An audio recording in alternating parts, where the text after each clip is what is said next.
नमस्कार, स्वागत है आप सभी का। आपके साथ मैं हूं स्वप्निल। शुरुआत बड़ी खबर से। ये बड़ी खबर लगातार बनी हुई है और इस बड़ी खबर पर सबसे बड़ा अपडेट हम आपको दे रहे हैं। हमने आपको एक एक घटनाक्रम, एक एक हलचल डूंगरपुर से बताई है। डूंगरपुर में सड़क पर बड़ी संख्या में अभ्यर्थी उतर आए। NH8 पर जाम लगाया, लाठियां लेकर ये छात्र जाम लगाते दिखे। ये अभ्यर्थी जाम लगाते दिखे, पत्थर रखकर जाम लगाया, हाथों में इनके पत्थर भी थे। पुलिस मौके पर पहुंची। ये अभ्यर्थी शिक्षक भर्ती की मांग कर रहे हैं। पिछले कुछ समय से आंदोलनरत रहे हैं। आज 18वां दिन रहा उनके आंदोलन का, जो पड़ाव उन्होंने लगाया था। इसके बाद उनके सब्र का बांध छलका और फिर जो तस्वीरें सामने आई वो थी NH8 पर जाम लगाने की। इन्हें काबू में करने के लिए, हालात को सामान्य बनाने के लिए पुलिस को वहां आंसू गैस के गोले भी छोड़ने पड़े।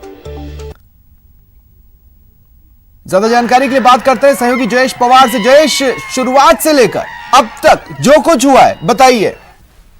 स्वप्निल, मैं बताना चाहूंगा, शिक्षक 2018 के अंदर कुल 5,431 पद जो थे वो सरकार ने सृजित किए थे।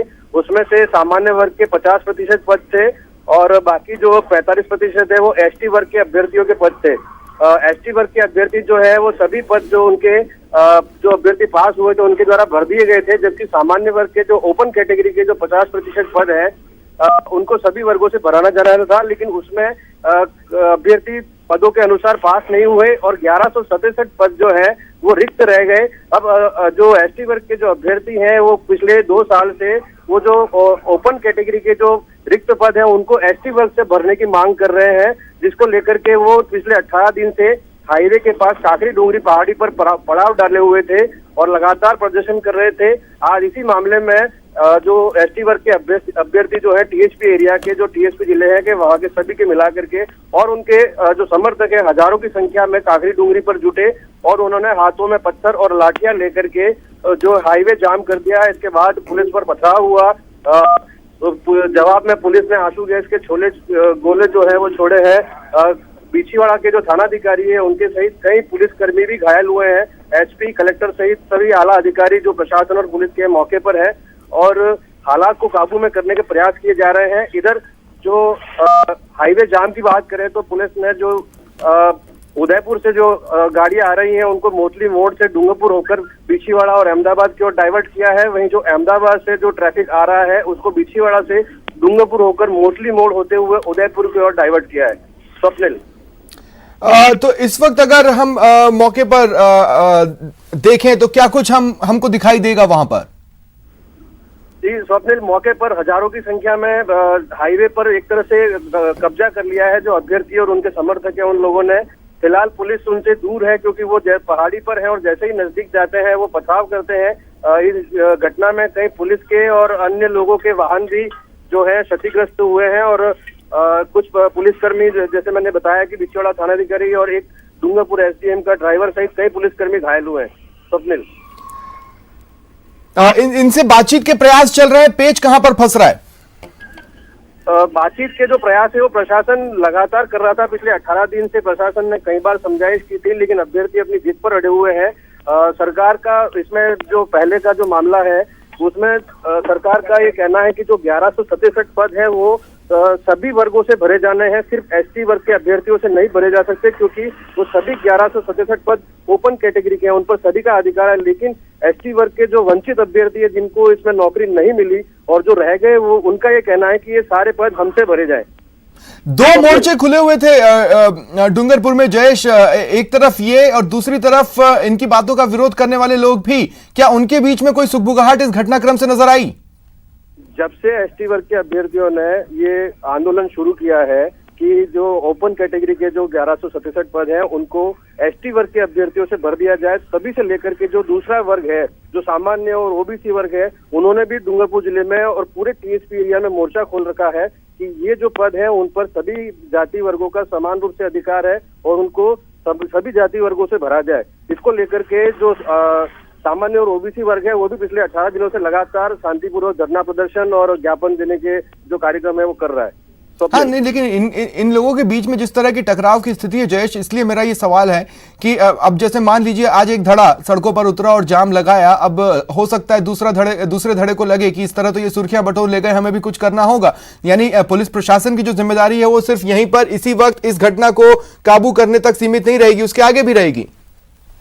स्वप्निल, मैं बताना चाहूंगा जो एसटी वर्ग के अलावा जो सामान्य और ओबीसी वर्ग जो दूसरा वर्ग है, उसका ये ट्रेंड रहा है जो पिछले दिनों से हम देख रहे हैं कि लगातार वो सामान्य रूप से धरना प्रदर्शन और सरकार को ज्ञापन दे रहे हैं। उन्होंने अभी तक किसी प्रकार का उग्र प्रदर्शन या पड़ाव जैसी जो प्रदर्शन है उन्होंने नहीं किए। इसको देख करके ऐसा नहीं लगता कि ये दोनों वर्ग आमने सामने होंगे या पुलिस के सामने इस घटना के बाद में सामान्य वर्ग या ओबीसी वर्ग को भी संभालने की चुनौती आएगी, ऐसा फिलहाल दिख नहीं रहा है। ठीक है, शुक्रिया जयेश हमारे साथ जुड़ने के लिए और तमाम जानकारी के लिए।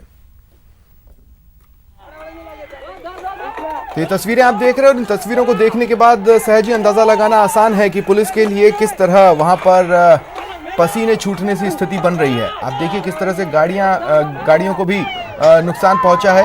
इन अभ्यर्थियों के हाथों में आपको लाठियां भी नजर आ रही हैं। मौका लगते ही पत्थर उछालते भी कुछ लोग आपको इसमें दिखाई देंगे। पुलिस मौके पर पहुंची, आंसू गैस के गोले भी दागे, लेकिन फिलहाल जो तस्वीरें इस घटना स्थल पर दिख रही हैं उसके हिसाब से हालात पूरी तरह काबू में नहीं आए हैं और एक तनाव है जिसे कि प्रशासन रीड कर पा रहा है। हालांकि कोशिश लगातार चल रही है कि पूरी तरह से हालात सामान्य कर लिए जाएं, लेकिन कुछ सवाल जो बदस्तूर बने हुए हैं वो यही कि 18 दिनों से इनका पड़ाव चल रहा था, 18वें दिन आकर इनके सब्र का बांध छलका। क्या सॉल्यूशन पहले नहीं निकल सकता था, ये एक बड़ा सवाल है। दूसरा, क्या इस तरह की तस्वीरें सामने आने के बाद इन प्रदर्शनकारियों पर किसी तरह की कोई कार्रवाई होगी? अजमेर से हादसे की खबर है। यहां एक दर्दनाक सड़क हादसा हुआ। NH 8 पर ट्रेलर पलट गया। ये ट्रेलर तेल से भरा हुआ था जो कि NH 8 पर पलटा है। नारेली गांव के पास यह हादसा सामने आया। ट्रेलर का जो ड्राइवर है वो गंभीर रूप से घायल है। नेशनल हाईवे 8 पर तेल से भरा ट्रेलर अनियंत्रित होकर पलट गया। टैंकर में भरा तेल सड़क पर फैल गया। टैंकर पलटने से यातायात बाधित हुआ है। मौके पर पुलिस पहुंची, टैंकर को क्रेन की मदद से हटाया। घटना में टैंकर चालक घायल हुआ है जिसे JLN अस्पताल में भर्ती कराया गया है। उसका इलाज चल रहा है।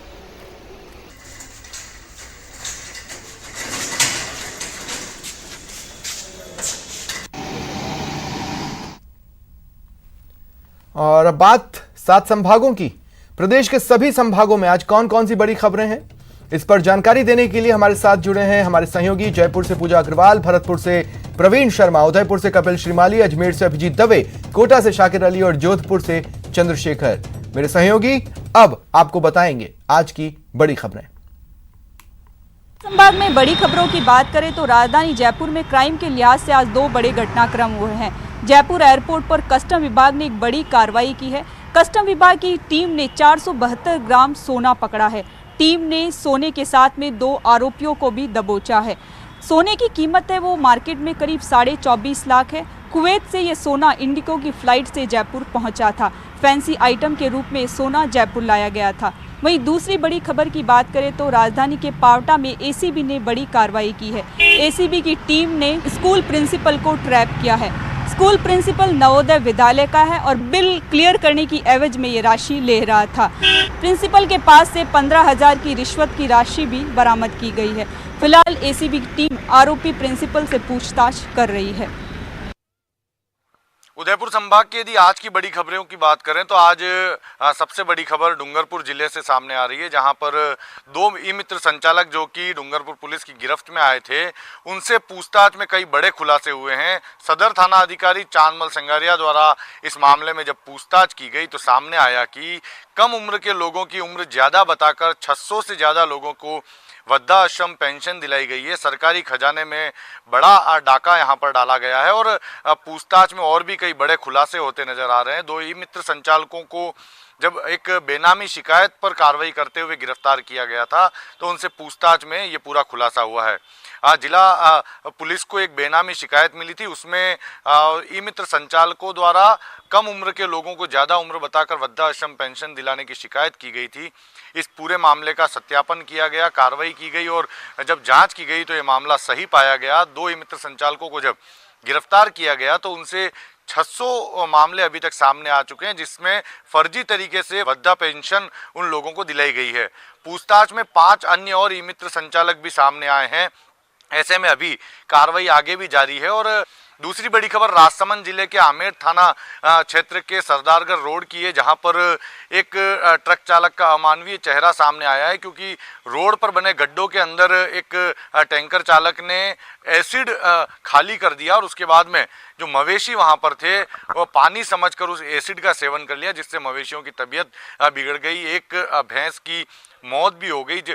मवेशियों की तबीयत बिगड़ने की सूचना जैसे ही उनके मालिकों को चली, सभी लोग मौके पर पहुंचे और जो स्थिति, जो हालात मवेशियों की देखने को मिली, उससे जो मवेशी मालिक थे उनका रो रो कर बुरा हाल हो गया। हालांकि इस मामले की शिकायत भी दर्ज कराई गई है। भरतपुर आगरा राष्ट्रीय मार्ग पर लोधावी पुल के पास आरटीओ ऑफिस की ओर से स्थापित एक बूथ को आज किसी संदेह के जरिए से पकड़ा गया। वह वाहन चालक आपस में झगड़ा कर रहे थे कि परमिट देते समय उन्होंने इतने पैसे मांगे थे और जब परमिट कट गया है तो ज़्यादा पैसे मांग रहे हैं, जिसका शोर शराबा सुनकर वहां से आरटीओ ऑफिस की गाड़ी जब निकल रही थी वह रुकी और कागजातों की जाँच की, जहाँ 4 आरोपियों को धर दबोचा गया और सेवर पुलिस को इसकी सूचना दी गई। जब परमिटों की जांच की गई तो ट्रक चालकों ने बताया कि हमेशा इस तरह से तैयारी होने के बाद भी उनसे अधिक वसूली की जाती है, जिसे लेकर वहां पर रवन्ने काटे गए थे और अवैध वाहन उन रवन्नों को छोड़कर वहां से रफू चक्कर हो गया। इसकी जानकारी जब खनन विभाग और वन विभाग को पड़ी तो वह भी मौके पर पहुंचे और वाहनों की जाँच के लिए रवन्नों को इकट्ठा किया।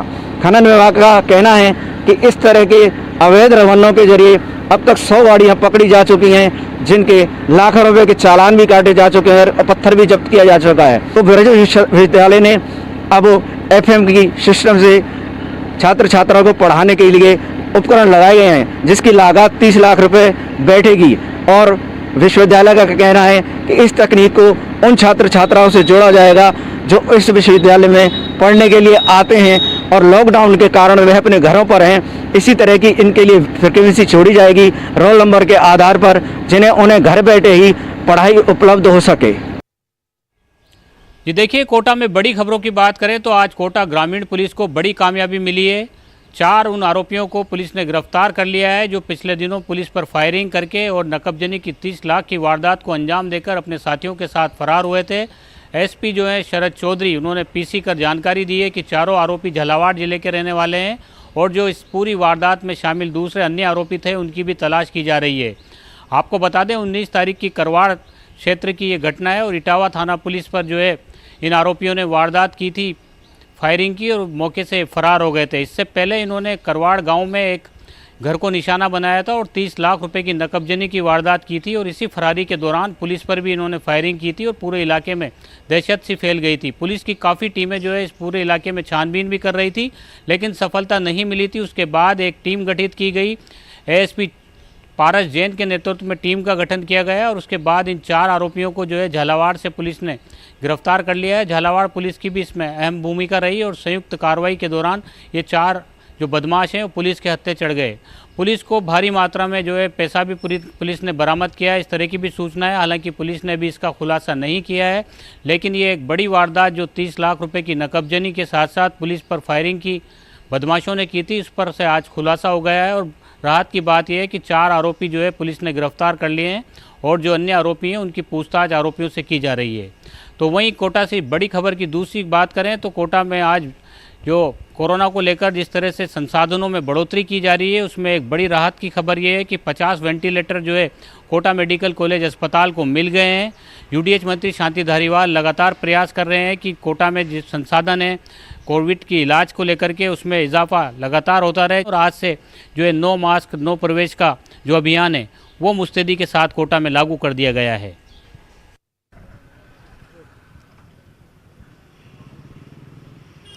और देखिए, अजमेर की बड़ी और प्रमुख खबरों की बात करें तो लगातार जिस तरीके से कोरोना संक्रमण अजमेर में फैलता जा रहा है, उसको देखते हुए पिछले दिनों राज्य सरकार ने अजमेर में भी धारा 144 लागू की है, जिसकी सख्ती से पालना अब जिला पुलिस ने करना शुरू कर दिया है। खासतौर से जो सार्वजनिक स्थान हैं, जो सैर सपाटों की जगह है, वहाँ पर पुलिस गश्ती दल जो है लगातार पहुंच रहा है और किसी तरह की भीड़ वहां पर एकत्रित न हो, इसको सुनिश्चित किया जा रहा है। इसी लिहाज से अजमेर शहर में जो आना सागर चौपाटी है, रीजनल चौपाटी है, इन तमाम ऐसे स्थानों पर जो है पुलिस का गश्ती दल लगातार पहुंच रहा है और लोगों से समझाइश करने के साथ साथ अगर ज़रूरत पड़ रही है तो वहाँ सख्ती भी कर रहा है, उनके चालान भी काट रहा है और इस बात को सुनिश्चित कर रहा है कि कोरोना की इस महामारी के दौर में संक्रमण जो है वो और अधिक न फैले और लोग जो हैं वो सतर्क और सावधान रहें और कोरोना से बचाव में अपनी भूमिका जो है वो निभाते रहें और सरकार और शासन प्रशासन का सहयोग भी करते रहें। तो लगातार पुलिस जो है वो इस मोड में भी नज़र आ रही है और लगातार गश्ती दल जो है वो ऐसे सार्वजनिक स्थानों पर पहुँच रहे हैं और लोगों को वहाँ से हटाने का काम भी कर रहे हैं।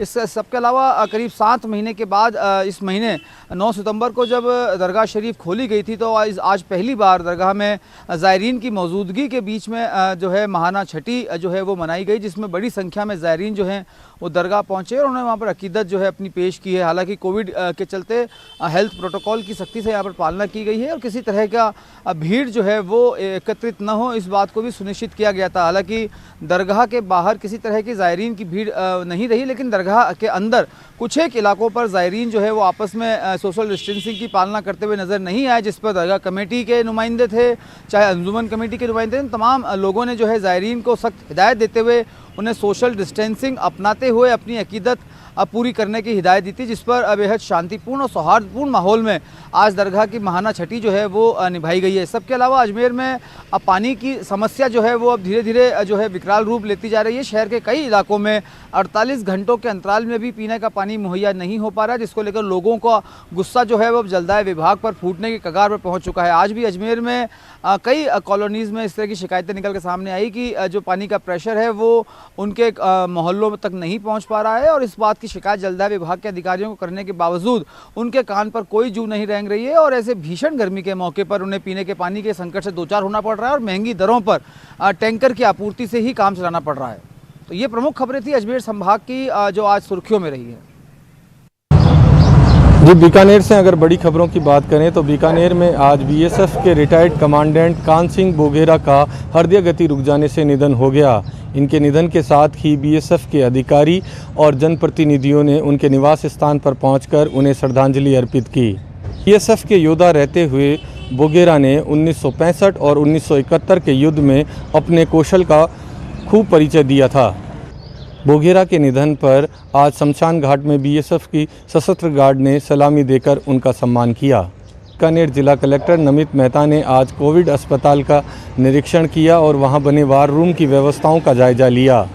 उन्होंने सीसीटीवी कैमरा के साथ वार रूम में रखे रजिस्टर को भी देखा और यहाँ रहने वाले मरीजों और उनके परिजनों की ओर से की गई शिकायतों पर भी किस तरह का निस्तारण किया गया उसकी जानकारी ली। इस अवसर पर एडीएम सिटी सुनीता चौधरी के साथ पीबीएम के अधीक्षक डॉक्टर मोहम्मद सलीम भी उपस्थित रहे। जिला कलेक्टर ने साफ निर्देश दिए कि कोविड अस्पताल में आने वाले मरीजों को किसी भी तरह की कोई असुविधा ना हो, इसका विशेष ख्याल रखा जाए। रुकते हैं ब्रेक के लिए।